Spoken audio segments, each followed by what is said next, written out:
Le mari d'Emma la persuade de rester à la maison et d'être une femme au foyer au lieu de diriger l'entreprise de son père.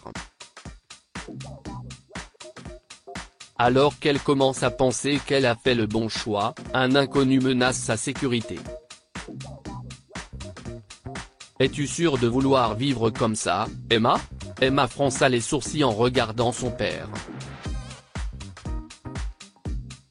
Il était assis dans son lit, appuyé sur des oreillers. Son visage était terne et amaigri par des mois de lutte contre une maladie en phase terminale. Il était tout juste assez fort pour tenir son petit-fils dans ses bras.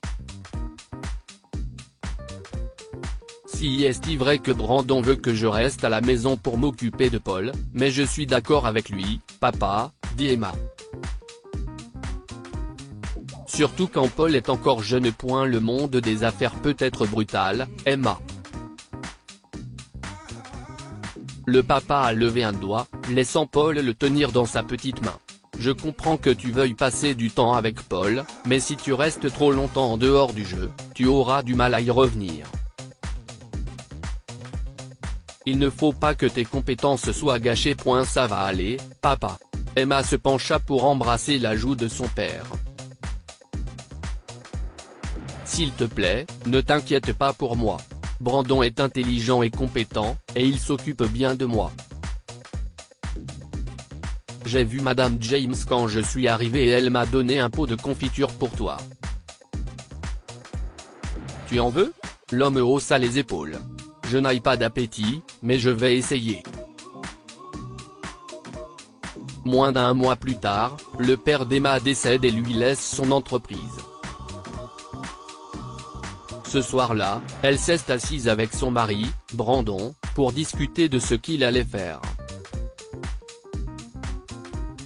Si est évident, sourit Brandon à Emma. Mais papa m'a formé lui-même. Je connais cette entreprise sur le bout des doigts, répondit Emma. Ils ont besoin de moi maintenant que papa est parti. Chérie, écoute-moi. Brandon posa sa main sur la nuque d'Emma. Je veux que tu aies une vie de loisirs où tes seules préoccupations sont la maison et la famille.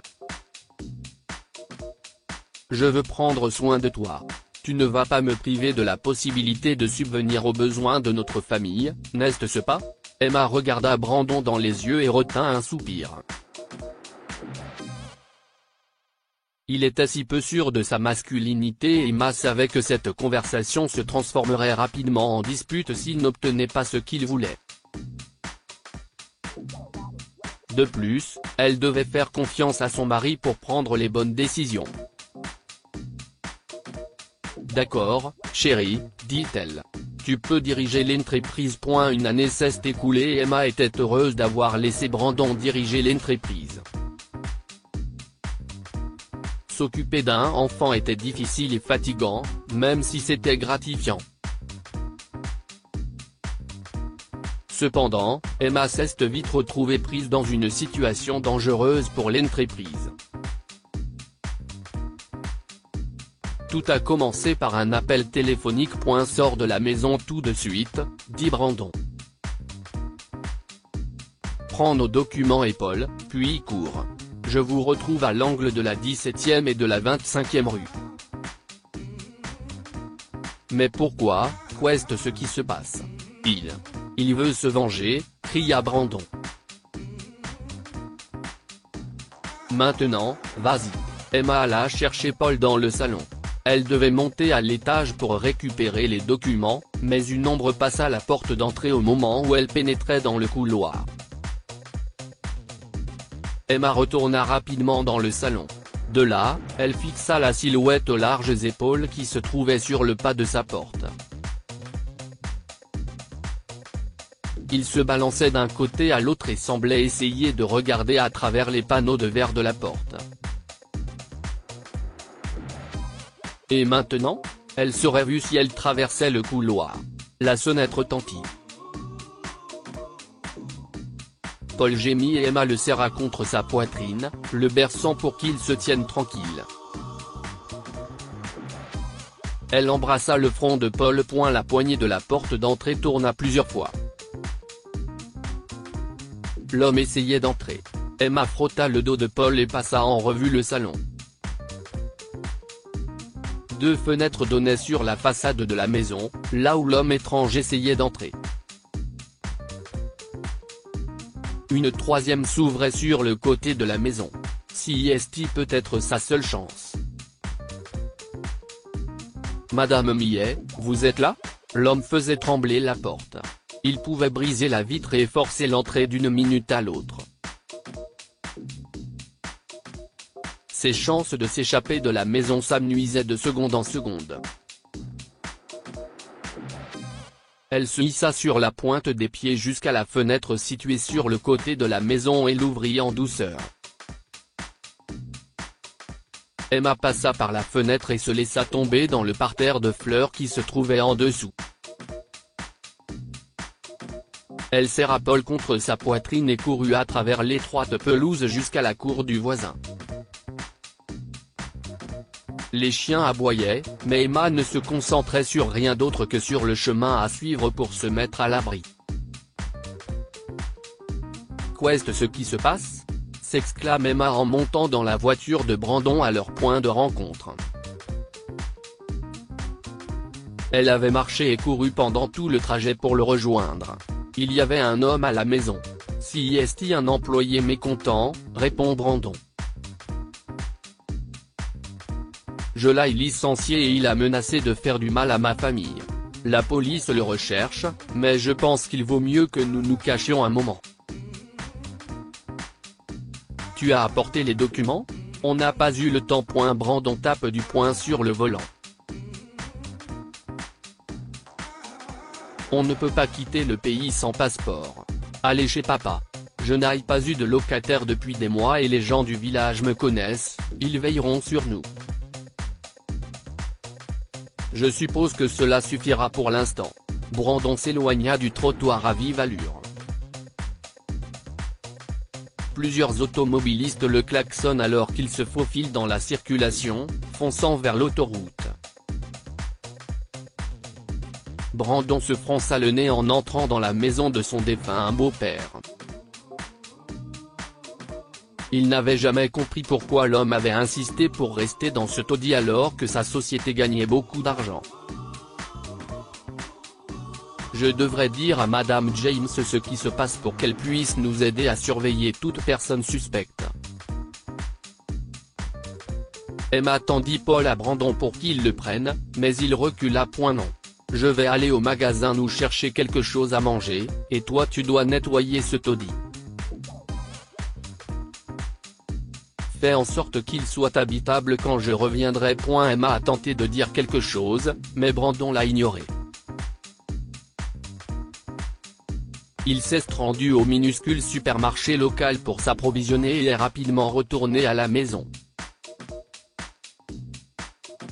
En ouvrant la porte, il s'est rendu compte que quelque chose n'allait pas. Sa mallette était ouverte sur la table de la cuisine et quelqu'un avait étalé ses papiers sur la surface. Une peur glaciale lui parcourut l'équine. Il appela Emma, mais elle ne répondit pas. Une rapide recherche dans la maison confirma qu'elle n'était plus là. Brandon sortit son téléphone et essaya d'appeler Emma. Brandon était surpris d'entendre que l'appel aboutissait. De nouveau, il jeta un coup d'œil à ses papiers, parcourant les informations qu'ils contenaient. Ce n'était peut-être pas si grave. Emma était probablement trop bête pour comprendre toutes ces informations, elle qui n'était qu'une femme au foyer. Bonjour Brandon, répondit Emma. Désolé de t'avoir inquiété en partant, mais j'ai besoin de vérifier quelque chose dans ton bureau. Brandon déglutit. Il se lécha les lèvres pour lutter contre la sécheresse de sa bouche. Tu ne peux pas faire ça, bébé, si est trop dangereux. Comment peux-tu risquer la vie de notre fils comme ça? J'insiste pour que tu reviennes immédiatement. Je ne peux pas faire ça. Emma raccrocha. Le cœur de Brandon battait si fort qu'il avait l'impression qu'il allait exploser. Il s'est précipité dehors, mais la voiture n'était plus là. Il était coincé ici, et Emma était en route pour son bureau. Il devait l'arrêter. Brandon s'élança dans la rue sans s'arrêter pour verrouiller la maison ou même fermer la porte d'entrée. Il devait bien y avoir un moyen de devancer Emma en ville. Brandon est arrivé trop tard à son bureau. Emma était déjà là avec son assistante, Cindy. Les papiers étaient empilés devant elle, et elle était assise à son bureau. Nous partons tout de suite. Brandon passa devant Cindy et tenta d'attraper le bras d'Emma, mais celle-ci se dégagea. Je ne vais nulle part. Emma ouvrit le dossier contenant le dernier rapport financier de l'entreprise. Brandon s'est montré méprisant. Comme si tu comprenais la moitié de ce qu'il y a là-dedans. Laisse les papiers et viens, maintenant. Emma se leva et le regarda fixement. La comptabilité n'est peut-être pas mon point fort, mais tu sembles avoir oublié que j'ai commencé à apprendre le commerce ici même, alors que j'étais encore assez jeune pour m'asseoir sur les genoux de mon père. Emma sortit un livre de comptabilité de la pile posée sur la table. Je l'ai trouvé dans ta mallette quand je l'ai déballé. L'entreprise ne va pas bien, Brandon, et je n'ai trouvé la raison dans tes notes de frais personnels. Pourquoi as-tu loué un yacht quand tu es allé à cette conférence à Miami le mois dernier? Et pourquoi aurais-tu besoin de louer une suite dans l'hôtel le plus cher de la ville le soir où tu m'as dit que tu travaillais tard? Emma croisa les bras. Elle était tellement en colère qu'elle avait l'impression qu'elle allait exploser. Je peux tout expliquer. Brandon leva les mains en signe d'apaisement. Le yacht, c'était pour impressionner des investisseurs potentiels, et la suite d'hôtels. C'était pour un fournisseur qui est arrivé en ville à l'improviste. Emma secoua la tête. Je n'arrive pas à savoir si tu mens ou si tu es vraiment stupide au point de penser qu'il s'agit d'une dépense justifiable à partir des fonds de l'entreprise. Tu réalises que frauder tes investisseurs est un crime, n'est-ce pas Brandon? Ouah, je crois que tu t'emportes un peu, Emma. Non, je sous-estime la gravité de la situation. Emma s'appuya sur le bureau et regarda les papiers empilés dessus. Elle se souvenait de sa dernière conversation avec son père et du fait qu'elle avait accepté de laisser Brandon diriger l'entreprise pour ménager ses sentiments. Quelle idiote elle avait été. Je n'ai rien fait de mal, a poursuivi Emma. Brandon. Toutes ces dépenses étaient dans l'intérêt de l'entreprise. Emma le regarda et eut l'impression de le voir pour la première fois. Au lieu d'un homme robuste et compétent, elle voyait un garçon dont le seul but était de flatter son ego en faisant sentir aux autres qu'il était petit. Elle pensa à la façon dont elle s'était pliée à ses caprices et avait effacé sa personnalité pour lui être plus agréable. Il était temps de ressusciter la femme intrépide et à l'esprit vif qu'elle était avant d'épouser cet imbécile. Emma se redressa. Le service juridique est déjà en train de préparer la paperasse. Si tu refuses mon marché, je te livre à la police. Tu ne peux pas faire ça. Si estime-moi le patron ici, pas toi. Plus maintenant, Brandon. Maintenant, sors d'ici. Elle lui lança un regard noir et lui montra la porte. Je ne veux plus te voir tant que tu n'auras pas remis un chèque pour couvrir tes dettes. C'était la dernière fois qu'Emma a vu Brandon. Lorsqu'elle est arrivée chez elle ce soir-là, tous ses vêtements et ses effets personnels avaient disparu. Il n'y avait pas de mots. Lorsqu'elle a essayé de l'appeler, le numéro était coupé. Emma a décidé de rembourser la dette de Brandon à l'entreprise en vendant la maison. Elle s'est installée dans la petite maison de son père située dans le village voisin, travaillant à domicile la plupart du temps. Sous sa direction, l'entreprise a commencé à se remettre des dommages causés par Brandon. Lorsque Paul est devenu grand, Emma lui a enseigné le monde des affaires de la même manière que son père l'avait fait pour elle. Assise sur ses genoux le soir, elle expliquait à l'enfant que l'entreprise était son héritage et qu'un jour elle lui appartiendrait. Que pouvons-nous apprendre de cette histoire? Ne vous rapetissez jamais pour satisfaire l'ego d'une autre personne. Emma a caché ses talents et tenu sa langue pour que Brandon ne se sente pas blessé ou intimidé par elle.